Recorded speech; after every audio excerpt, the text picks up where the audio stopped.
Coucou. Et vous feriez quoi si vous étiez coincé dans un corps d'ado? Summer, elle croit qu'elle va être la reine du lycée. Et en fait, elle se rend compte très vite que pas du tout.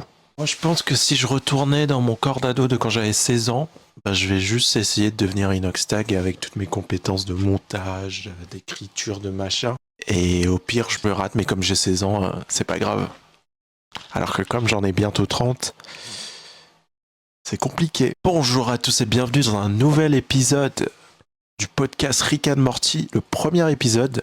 Euh, dans, dans cet épisode, on va parler de l'épisode 1 de la saison 8 de Rick and Morty. Ça va parler de Rick et Morty qui sont enfermés dans une Pas Rick and Morty, je me suis trompé encore, j'arrête pas de me tromper. Ça va parler de Summer et Morty qui sont enfermés dans une matrice à cause de Rick qui les a enfermés là pour leur apprendre une bonne leçon. La leçon étant, il faut rendre le chargeur après qu'on te l'ait prêté. Quand quelqu'un te prête ton chargeur, il faut le rendre. Il y a toute une matrice construite autour de ça. Sauf que du coup, Summer et Morty, ils arrivent à sortir de cette matrice. Mais ils ont passé 17 ans dans la matrice et ils ont bien eu le temps d'être traumatisés, de devenir fous, etc. Et en sortant de la matrice, Rick veut effacer leur mémoire. Mais les enfants, ils demandent à pas effacer leur mémoire. Et du coup, ils retournent dans le monde réel avec le cerveau d'un enfant, avec le cerveau d'un adulte dans le corps d'un enfant. Ça va amener plein de péripéties, blablabla. Bla bla bla. Et c'est stylé. Et si vous écoutez le podcast ensuite, je vais spoiler l'épisode. Donc si vous l'avez pas vu, c'est le moment d'aller le voir. Parce qu'à la seconde d'après, on va spoiler Rick and Morty. Et vous, dans quelle matrice vous auriez envie d'enfermer les gens que vous aimez bien pour leur apprendre une leçon qu'ils ont du mal à comprendre? Enfermerait bien les gens de la classe moyenne dans une matrice pour leur faire comprendre qu'ils ont plus de chances de devenir pauvres que de devenir riches. Et du coup, bah, autant rendre la vie plus confortable pour les pauvres. Comme ça, même si tu deviens pauvre, bah, la vie elle est belle. Si la vie elle est belle pour les pauvres, elle est belle pour tout le monde au final. Une matrice où tu apprends ça, c'est un peu le contraire de Matrix, tu vois, c'est vraiment de vie, fais la révolution, la matrice elle est à l'envers. Oh, j'enfermerais bien ma mère dans une matrice pour lui apprendre à se servir d'un ordinateur. Mais du coup, une matrice pour apprendre à se servir d'un ordinateur. Peut-être faudrait m'enfermer dans une matrice pour devenir plus fort en improvisation. Ça peut être une bonne solution aussi. Ça peut être un bon truc. L'épisode commence avec Summer et Morty qui sont enfermés dans une matrice parce que ils ont pas rendu le chargeur de téléphone de Rick. Du coup, il les a enfermés à l'intérieur de ça pour leur apprendre une leçon. Ils sortent de la matrice en inventant le courant par Wi-Fi, où les chargeurs de téléphone sont inutiles, où la matrice elle est cassée. Mais à leur retour dans le monde réel, ils ont vécu 17 ans dans la matrice. Ils ont vécu 17 ans dans la matrice et veulent rester et veulent garder leurs souvenirs de la matrice, tout ce qu'ils ont vécu. Summer est une adulte de 40 ans, chef d'entreprise toxique dans le corps d'une ado, et Morty est un vétéran de guerre traumatisé, bricoleur, dans le corps d'un enfant. Ça va partir en couille. Au début, Summer et sa mère s'entendent bien parce que Summer est plus adulte, elle est plus amène de comprendre les bails. Sauf qu'au fur et à mesure, elle devient insupportable. Du coup, la mère de Summer essaye de lui effacer la mémoire. Et Morty, quant à lui, il est devenu tellement intelligent qu'il arrive à enfermer Rick dans une matrice. Et dans cette matrice-là, la morale, c'est qu'il faut pas enfermer les gens dans une matrice. Et au final, tout est bien qui finit bien, puisque Summer et Morty se rendent et demandent à ce qu'on efface leur mémoire, à condition. Mais au final, tout est bien qui finit bien. Et Summer et Morty se rendent et veulent revenir des enfants. Enfin, enfin, je sais pas pourquoi je fais ça. La grosse thématique de cet épisode, c'est le fait que euh, la grosse thématique de cet épisode, c'est de voir ces enfants grandir et pas devenir forcément ce dont on a envie. Et l'autre thématique, c'est le concept des matrices et d'à quel point on peut créer des matrices pour des choses débiles. Et voilà. Du coup, maintenant, on va faire un résumé de l'épisode point par point. Euh, Après le moment dans la matrice où Rick, où Summer et Morty ont réussi à s'en sortir en tuant Oussama Ben Charging, un terroriste des chargeurs. Summer demande à sa mère d'empêcher Rick d'effacer sa mémoire. Et au début, Beth, la mère de Summer, elle est plutôt d'accord à un peu rencontrer sa fille adulte et elle trouve ça stylé. Sauf que au fur et à mesure, on se rend compte que Summer, elle se met à bully Beth, c'est-à-dire elle dit, elles vont au coiffeur ensemble et Summer, elle dit qu'elle a les cheveux. Non, il y a Beth qui dit à Summer, waouh, t'as trop du courage d'avoir les cheveux courts. Et Summer dit à Beth, tu fais trop pitié avec tes cheveux longs, en gros. Et ça la met déjà un peu mal à l'aise. Et plein d'autres petites piques de con. Summer fait trop la belle, en gros, trop la folle. Et du coup, Beth veut lui effacer la mémoire finalement. Sauf que Summer se barre en volant une voiture à main nue. C'est elle fait le truc avec les fils là. Et un peu, ça rappelle un peu l'épisode dans Mad Max. Je sais plus comment il s'appelle l'épisode encore une fois. Mais il y a un épisode de Rick and Morty où Summer, elle va dans une dimension où ils font un Mad Max, c'est-à-dire que c'est des gens qui habitent dans le désert, qui boivent de l'essence et qui ont créé leur propre société d'une certaine façon. Et Summer, dans cette société-là, elle s'est complètement intégrée, elle s'est mariée avec le chef et tout. C'est un peu une combattante de ce pays-là. Il y a un peu un retour à cette Summer-là d'une certaine façon, dans la personnalité en tout cas. Et ça fait plaisir de revoir un peu ça. Sauf qu'au lieu de force brute, cette Summer-là, elle est plus manipulatrice. Hum, Ensuite, Summer qui dit à Beth que... Enfin, il y a... Oh là là. Il y a Beth qui dit à Summer que ses amis lui parlent pas mal comme Summer le fait. Summer lui dit, c'est parce que t'as pas d'amis. T'as pas de vrais amis. T'as peur d'essayer de vivre t'as peur d'essayer de vivre ta vraie vie. C'est pour ça que t'as pas d'amis. C'est pour ça que personne te parle sérieusement. Et elle se barre en disant, bye la boumeuse. Et oh, il y a un truc. Summer, j'aime trop ce côté Brat Summer. La référence le jeu de mots sans faire exprès. Elle a ce côté rebelle, à ce côté. En fait, elle a tout, l'intelligence et elle a toute, enfin, donner l'inventivité de Rick à un personnage de chippy comme ça donne des aventures trop rigolotes et tout. J'aime trop quand elle a des expressions de con, carpe diem, c'est tout. J'ai hâte de voir ce que Summer elle va devenir si elle devient une Summer de l'espace. On a envie de voir cette chippy énergie. Et ça donne presque envie de voir des aventures avec juste Summer dans l'espace. Sans Rick et Morty, qu'est-ce qu'elle ferait? Qu'est-ce qui lui donnerait envie? Qu'est-ce qui la brancherait? Du coup, on continue. Beth retrouve Summer dans un club de poterie pour femmes quarantenaires paumées. On se rendra compte un peu plus tard que ce club de poterie, en fait, c'est un piège. Et les femmes quarantenaires paumées qui organisent ça, c'est des vampires. Et du coup, Summer et Beth se rabibochent et elles vont aller arrêter Morty qui est devenu complètement fou. Ça, c'est l'arc de Summer. On va parler l'arc de Morty. Mais avant ça, on va parler un petit peu du club des femmes quarantenaires paumées. C'est-à-dire qu'il y a beaucoup de films, de littérature qui parlent des hommes qui sont perdus. Il y a le plus connu, c'est Fight Club, mais un peu toutes les œuvres qui existent en vrai parlent du fait que les hommes ils sont perdus, ils savent pas qu'est-ce qu'ils doivent faire, ils ont besoin de vivre des épreuves pour se trouver, pour se comprendre, etc., etc. De Scott Pilgrim à Fight Club, en passant par Matrix, en passant par par The Boys, en passant par tout, ça parle de mecs perdus.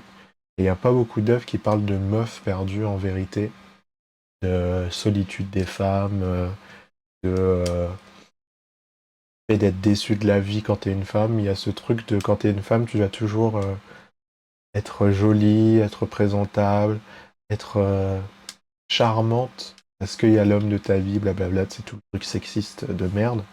Il n'y a pas vraiment ce truc où, avec des femmes paumées qui font un peu n'importe quoi et qui sont pas forcément, qui sont des anti-héros.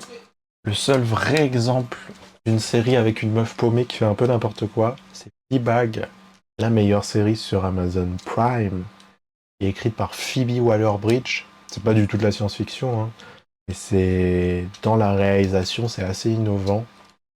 Le personnage, il joue avec le quatrième mur, il, il parle à la caméra et en même temps il la fuit, et en même temps il l'aime, mais en même temps il la déteste. Et il y a ce truc où elle est en connivence avec le spectateur comme si on était sa meilleure amie, mais elle est plus du tout en connivence avec le spectateur quand elle fait des trucs mal, qu'elle s'en rend compte et qu'elle veut se cacher, quoi, qu'elle veut fuir. Elle veut fuir la caméra d'une certaine façon.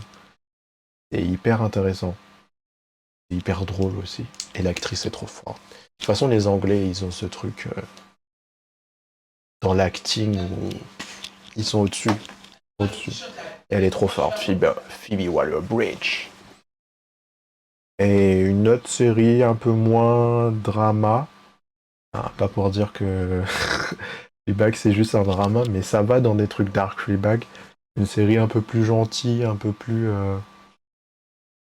mignonne, mais qui parle quand même du fait d'être une femme dans la trentaine, la quarantaine, un peu perdue. Ça Starstruck.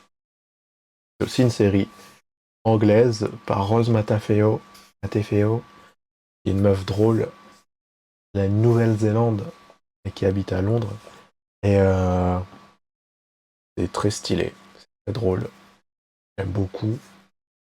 Et parce que j'aime beaucoup Rose Matafeo, qui avait un podcast avant. Et elle a des stand-up où elle est très drôle. Et je pense elle avait un sketch show aussi. Peut-être que je vous mettrai un petit extrait de sketch. New Holden, Colorado is the ultimate workhorse with a powerful 2.8-liter Duramax diesel engine. It's built tough, just like you. Whoa, what the fuck? Hello? Sorry, love, just didn't expect to see a woman. Excuse me? Yeah, well, you usually don't see women in these types of ads. What? On parle de Rick and Morty, on parle d'un peu tout, hein. Le but, c'est pas de lire le scénario de Rick and Morty et de juste faire ça, c'est de vous ouvrir sur des séries, sur de la science-fiction, sur de la comédie, etc. Et Rose Matafeo, elle faisait des sketchs. Peut-être je vous montrerai un extrait d'un sketch un peu con. Et c'est intéressant d'avoir des points de vue féminins parce qu'ils sont complètement en dehors du prisme que tu peux imaginer. Et du coup, ça te donne, même pour avoir des blagues et tout, elles sortent souvent des blagues que les mecs feront jamais. Ou presque des fois, ça fait 2 fois plus rire. Et est-ce que c'est parce que je suis un bandeur de gadgets? Peut-être, peut-être.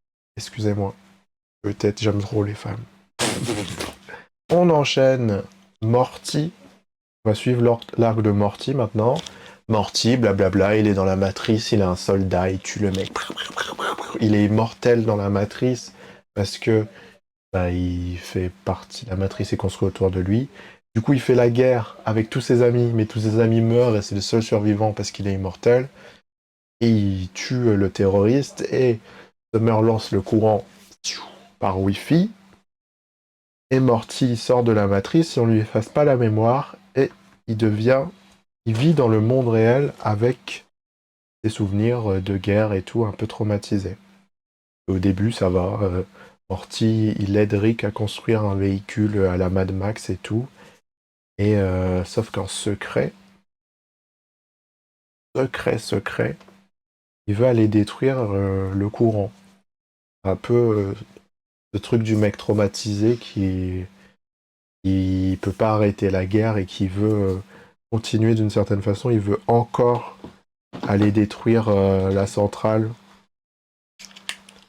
Enfin non, il veut aller détruire ce qu'il a détruit lui. C'est-à-dire qu'ils l'ont détruit mentalement pour avoir du courant. Du coup, il veut aller détruire le courant. C'est ce qu'il a détruit. Ouais, il se passe des petits moments où Rick et Morty, ils sont heureux d'être ensemble parce que Morty s'est bricolé. Morty il connaît tous les bons plans bricolage. Morty il va à Brico Dépôt.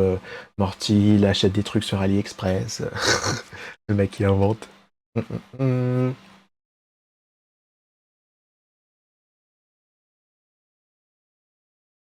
Rick a l'impression que Morty est cool, il lui fait boire des bières et tout. Sauf que Morty il avait un plan derrière la tête. Et à un moment, il enferme Rick dans une matrice grâce à un faux chargeur qu'il a bricolé. Et il enferme Rick dans une matrice où tous les personnages de la matrice disent à Rick c'est pas bien d'enfermer les gens dans une matrice. Et du coup, ça veut dire que non seulement Morty a réussi à faire un piège à Rick, mais en plus, il a réussi à reprogrammer la matrice. Après, on sait pas à quel point c'est compliqué de reprogrammer une matrice, mais ce qui est intéressant, c'est que potentiellement, ça veut dire que ce Morty-là, il est presque aussi intelligent que Rick. Alors qu'il a que 40 ans et que Rick en a... Je sais pas quel âge a Rick d'ailleurs. Je suis en train de balayer sur mon propre podcast. Le mec se fait chier chez lui. Est-ce que ça veut dire... Est-ce que c'est la machine à créer des matrices? Est-ce qu'elle est aussi simple qu'un chat GPT où t'écris un peu n'importe quoi et il fait le truc à ta place? Ou est-ce que Morty a dû changer dans le code et tout? On sait pas. Est-ce que la matrice à créer des matrices, c'est aussi compliqué que refaire le code informatique d'un site web? Ou bien est-ce que c'est aussi simple que changer le titre d'un document sur Canva, quoi? On se demande, est-ce que Rick, il optimise ses machines au point où n'importe quel con pourrait les utiliser, ou alors il les garde hyper complexes, et c'est Morty qui est devenu assez intelligent pour s'en servir en vrai? On n'en parle pas beaucoup, parce qu'en vrai, on s'en fout. Et c'est un des trucs que je trouve que les gens, ils ont pas compris avec Rick and Morty, c'est que Rick and Morty, c'est avant tout pour s'amuser. C'est-à-dire que tout est une excuse pour être drôle, pour être profond, pour être touchant, pour être débile, pour être nihiliste, pour être plein d'espoir, pour être machin, et qu'ils racontent pas des histoires pour raconter des histoires. Il y a beaucoup de gens qui font des théories sur YouTube où ils parlent de Rick and Morty comme si c'était Black Mirror, ou comme si c'était Lost, ou du Marvel, ou des trucs avec des mystères et tout, alors que c'est pas ça. C'est... Je peux comprendre que les gens, ils mettent des petites miettes de ça à droite, à gauche pour se faire kiffer à des moments. En fait, Rick and Morty, ils comprennent ce kiff, enfin, les auteurs de Rick and Morty, ils comprennent ce kiff d'avoir des histoires profondes et d'avoir des trucs cachés, d'avoir des trucs comme ça. Du coup, ils le font de temps en temps, sur 1 ou 2 épisodes par saison. Et s'ils le font pas dans tous les épisodes et toutes les saisons, ils veulent pas le faire et ils veulent pas que ça devienne le seul intérêt de la série. Ils veulent que ça reste un truc marrant. Ils veulent faire les Simpsons en vrai.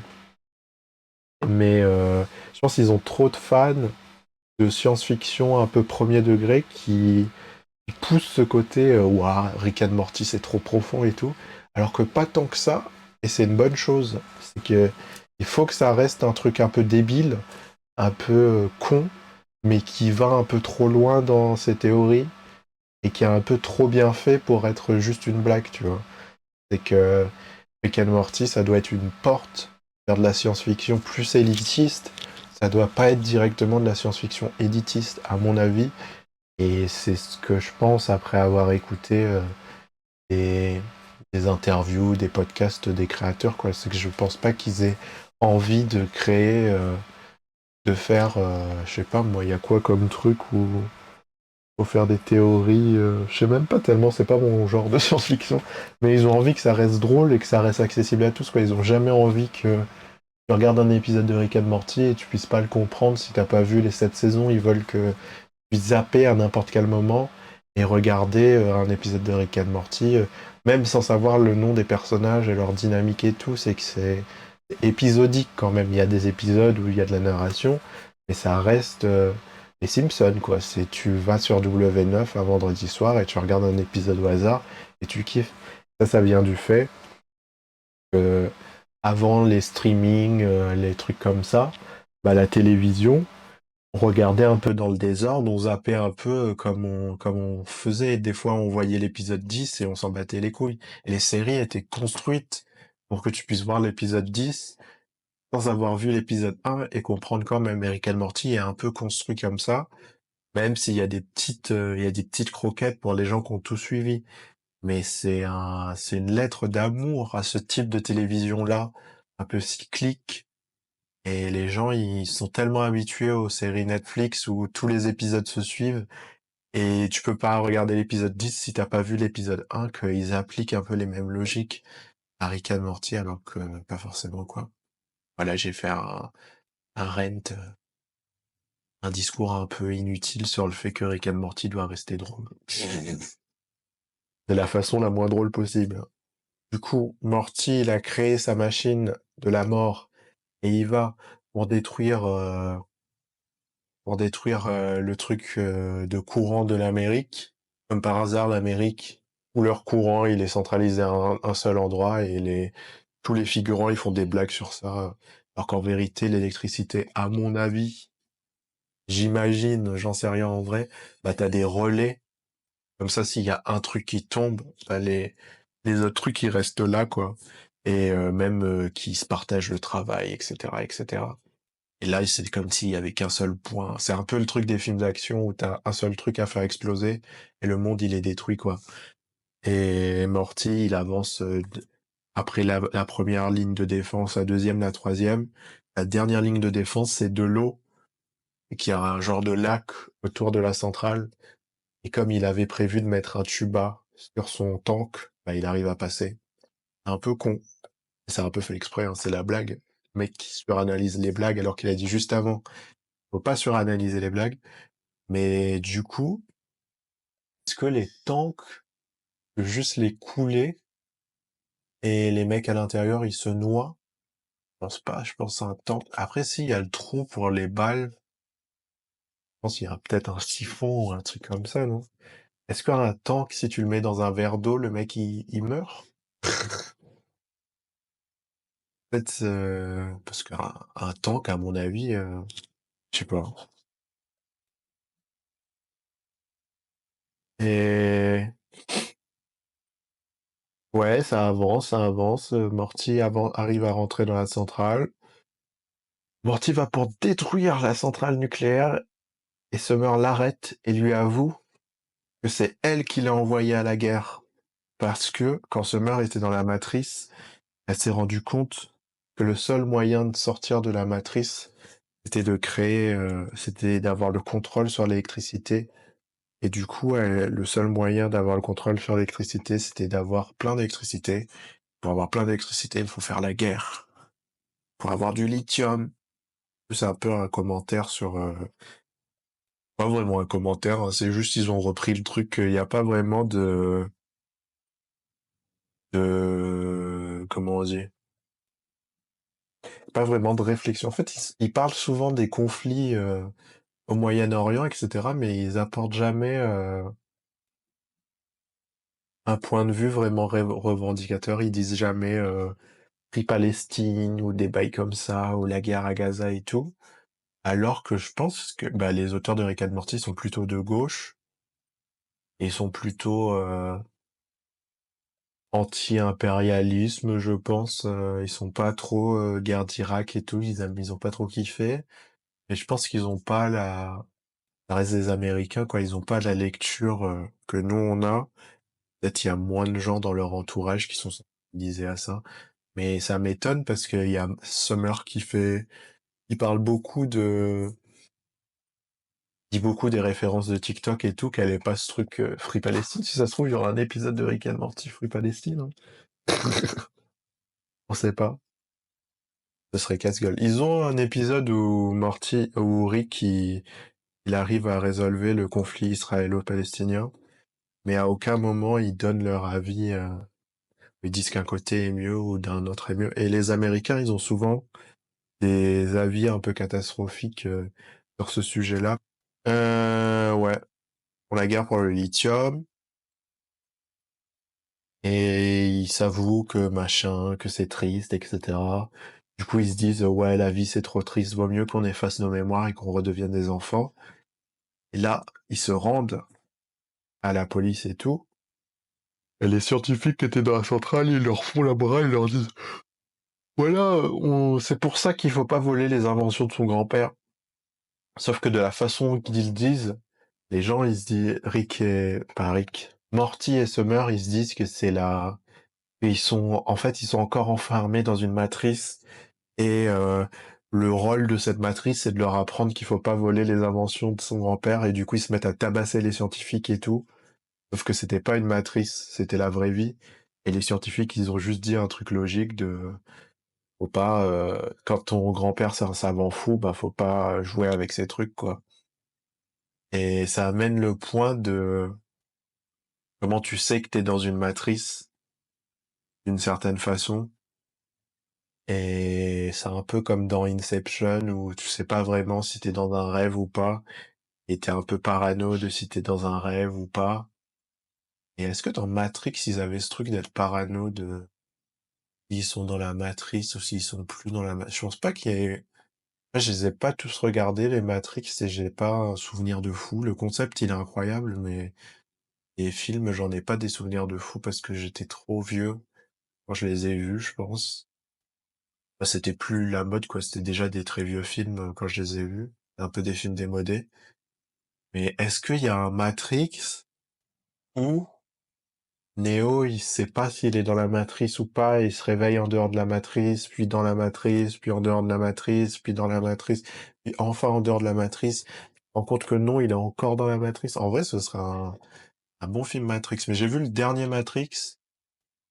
Ouais, il est dans la matrice, et il fait un jeu vidéo Matrix pour expliquer le concept de la matrice. Sauf que, en fait, la matrice qui a enfermé Neo dans une matrice dans la matrice, je crois. C'était un peu bizarre, c'était un peu mal fait, mais n'hésitez pas, il y a des fans de Matrix dans le chat à m'expliquer, à me dire plus. Wesh, c'est le Wilmo du montage. Je viens de regarder la bande-annonce de Matrix 4 et le scénario, c'est littéralement Neo qui se réveille dans le monde ordinaire et il a l'impression que tout ce qu'il a vécu dans la matrice, c'était juste des rêves et des cauchemars. Et du coup, il va chez un psy qui essaye de lui convaincre que la matrice a jamais existé, pendant qu'il y a les autres gens de l'intérieur de la matrice qui essayent de le faire ressortir de la matrice. Genre, le fait que Neo soit à l'intérieur d'une matrice et n'est pas sûr de s'il est dans une matrice, d'une matrice, bah, c'est littéralement le scénario.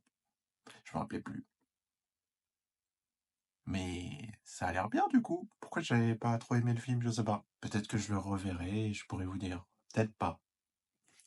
Bye. Rick débarque, qui sauve le monde, et l'épisode, il finit sur Rick et Morty et Summer qui demandent à ce qu'on efface leur mémoire. Mais avant ça, Morty se fait des tatous pour pas oublier ce qu'il a vécu, et Summer fait un message sur son téléphone pour la Summer qu'aura la mémoire effacée, la Summer de 16 ans.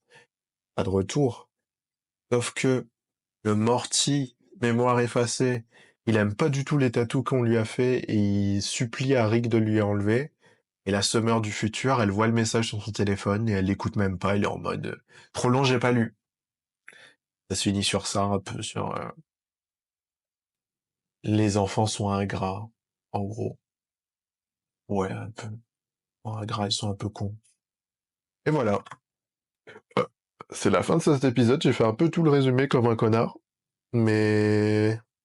Oh, ça aurait été marrant d'avoir le truc inverse, où ils effacent la mémoire de Jerry, et du coup on a un Jerry enfant dans son corps d'adulte, et on pourrait se rendre compte de Jerry comment il était enfant, et ça aurait été trop stylé de voir que Jerry quand il était enfant, il était un peu cool, c'était un peu un cool guy, et il avait pas peur, il était pas chiant et un peu insupportable comme maintenant, il avait encore tout ce truc qu'on aime dans Morty et Summer, où c'est un peu des petits cons. Et genre Jerry petit con, ça aurait été une bonne occasion de montrer un Jerry petit con qui aurait été ami avec Morty, et on se serait rendu compte que c'est la paternité qui a rendu Jerry ennuyant. Ça aurait été stylé comme concept. Les gens, ils ont kiffé l'épisode, ils ont mis 8 et quelques. Les gens disent que l'animation était cool. C'est vrai que l'animation était cool dans cet épisode. En fait, l'animation était pas forcément incroyable, mais la direction artistique, elle était très poussée. C'est-à-dire que bah, ils sont dans la matrice au début, on n'a même pas l'impression que c'est une matrice. Et après, il y a le lycée, et après, il y a tout. Il y a une belle variation de décors, d'ambiance, il y a le coucher de soleil, il y a Rick qui retourne dans la matrice, il y a... là, il y a Rick dans la vraie matrice en mode Matrix. Et il y a des vrais efforts de décors, alors que c'est des décors qui vont durer une scène, tu vois, où ils ont vraiment fait des trucs cool et il y a vraiment la guerre. C'est-à-dire que dans cet épisode, c'est à la fois Matrix, à la fois le soldat Ryan, à la fois une sitcom de femmes de 40 ans qui font un peu n'importe quoi, à la fois The Social Network avec des CEO maléfiques qui font des monologues, et à la fois et c'est à la fois un épisode de Rick and Morty, quoi. C'est ça qu'on aime dans Rick and Morty, c'est quand c'est plein de choses en même temps, et on a juste les meilleures parties de chaque truc qu'ils font. Il y a quelqu'un qui dit personne n'a parlé du fait que la série était revenue, genre tout le monde s'en fout de la série, en vrai c'est pas faux. C'est un peu pour ça que je fais ce podcast aussi, parce que je trouve qu'il y a plus vraiment la hype autour de Rick and Morty, et c'est dommage parce que c'est toujours aussi bien, voire mieux qu'avant, mais juste il y a plus la hype, quoi. Et il serait bien de pas que ramener la hype, mais de pouvoir, pour les gens qui aiment toujours Rick and Morty, avoir des endroits où en parler ou kiffer ça, quoi. Euh... Ouais, voilà, en gros. Voilà. Pour donner mon avis, la note des gens, c'est à peu près 8, voire 9. Et moi, je donnerais plus un solide 7. Et l'épisode d'avant, je lui avais donné un 6. Enfin, l'épisode suivant, parce que je l'ai tourné avant l'épisode blablabla, on s'en fout. L'épisode suivant, je lui donne un 6. L'épisode 2 de la saison 8. L'épisode 1, je donnerais un 7. Les gens, ils ont donné un 8. Parce que c'est l'excitation de retrouver Rick and Morty. Mais je trouve qu'il y a toujours pas assez de blagues.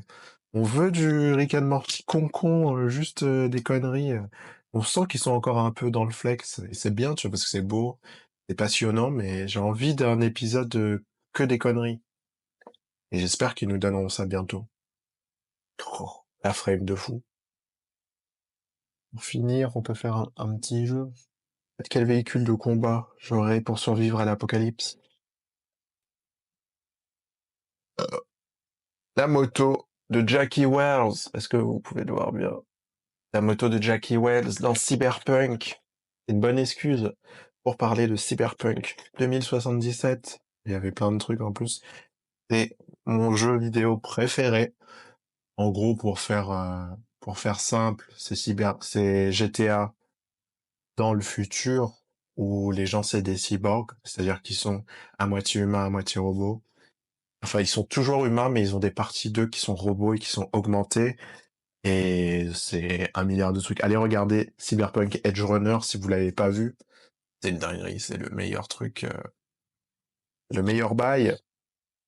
Et la moto de Jackie Wells, je vais pas vous spoiler, si jamais, parce que c'est pas qu'une série, c'est aussi un jeu vidéo incroyable.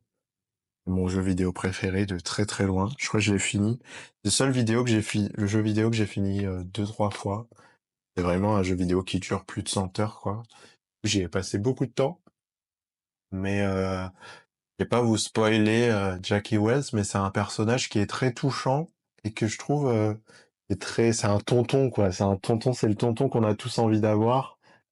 Et je trouve que c'est un personnage plus touchant que le personnage de Neo dans Matrix comment il s'appelle? Que le personnage de Keanu Reeves dans Cyberpunk, où c'est un peu un gauchiste révolutionnaire nul, alors que Jackie, c'est juste un tonton mercenaire qui fait ses bails et qui est cool. Et j'aurais préféré que ce soit lui, le personnage qui nous suit pendant toute l'aventure. Pas spoilé, donc j'ai arrêté d'en parler. Et c'est rigolo parce que dans Cyberpunk, il y a Keanu Reeves, et dans Matrix aussi, il y a Keanu Reeves. Du coup, la coïncidence de fou. En fait, j'ai fait une petite roue. Peut-être j'ai pas expliqué le concept, mais j'ai fait une roue où il y a plusieurs trucs, et ça dit ton véhicule pour survivre à l'apocalypse. Il y a le bus magique, il y a le Tesla Truck, il y a le truc de Mad Max, il y a Cars, il y a le vaisseau de Futurama, juste une fusée en vrai. Il y a la Batmobile. Et ça, c'est le truc de Rick, la soucoupe de Rick. Je vais rouler pour vous, et vous devez survivre à l'apocalypse avec le bus magique. Non, non, non, non, non, non, non, non. Le bus magique. Du coup, vous devez survivre à l'apocalypse avec le bus magique. Bonne chance. Voilà, merci d'avoir écouté ce podcast jusqu'à la fin. Principalement un podcast audio, mais en vrai, il y a j'essaye de mettre des petits trucs visuels pour garder votre attention. Encore une fois, je le redis, pour les gens qui arrivent jusqu'à là, si vous voulez parler de Rick and Morty vous aussi, il d'avoir un Discord et un téléphone ou bien un ordi avec un micro pour venir parler avec moi. L'idée, c'est pas juste que je fasse des monologues et que je vous dise que je connais tout de Dan Harmon et que je connais tout de machin. J'aimerais bien avoir des gens pour parler de l'épisode de la semaine avec moi. Et pas la peine d'avoir regardé tout Rick and Morty ou pas la peine d'avoir regardé tous les trucs et tout. Faut juste avoir vu l'épisode de la semaine. Et ce serait même intéressant d'avoir l'avis d'une personne qui est pas hyper fan de Rick and Morty et qui a pas vu tous les épisodes. Et on a vu que un ou deux ou que ce sera son premier épisode, l'épisode de la semaine. C'est super intéressant. Et du coup, si vous êtes une personne que je connais pas et qui a regardé ce podcast et que vous voulez participer, c'est possible. Ce sera juste un appel Discord vidéo. Il y a rien de, même sans la vidéo, si vous voulez. Je mettrai une image de con pour vous représenter juste avec votre voix. Et l'idée, c'est de pouvoir parler d'une série comme n'importe quelle série, quoi, et de rigoler et de dire à quoi ça nous fait penser et d'avoir une discussion, quoi. Voilà. Si vous voulez venir participer, venez participer. Non, moi, je vais inviter mes potes et ce sera cool aussi. Voilà. Rick and Morty, c'était Spoilons Rick and Morty. À la prochaine pour l'épisode 3. À la semaine prochaine, du coup. On regarde là parce il y a mon deuxième écran là, il y a la caméra ici, et il y a un autre écran là. On dirait que je regarde tout le temps.